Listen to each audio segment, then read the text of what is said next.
Bisan pa man sa rekomendasyon sa Interagency Task Force, lapu-lapu sini magpabiling ipaubos sa Enhanced Community Quarantine hangtod mahuman ang rapid mass testing. Si Luan Mirondinas sa report. Atol sa pagpamong ni Presidente Rodrigo Duterte ganihang buntag uban sa milangkob sa Interagency Task Force, gibutyag niini nga tulo na lang ka mga dapit ang ipaubos sa Modified Enhanced Community Quarantine human sa Mayo 15. Kini naglakip sa NCR, Laguna ug Cebu City. Ang tulo ka mga dapit mo'y labing daghang kaso sa COVID-19. Nagpasabot kini nga ang ubang mga dakbayan ma-downgrade na ngadto sa General Community Quarantine sama sa dakbayan sa Lapu-Lapu. Apan alang kang Mayor Jonard Ahong Chan, maglisod pa ang dakbayan pag-shift ngadto sa General Community Quarantine kay padayon pa ang pagpahigayon sa rapid mass testing. Sayang kaayo na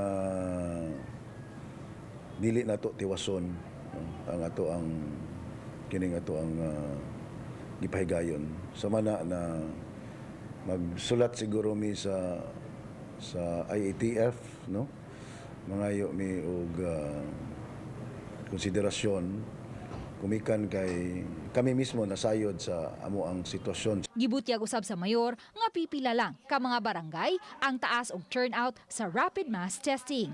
Sagad sa mga barangay, menos lang ang mga nagpaubo sa rapid mass testing.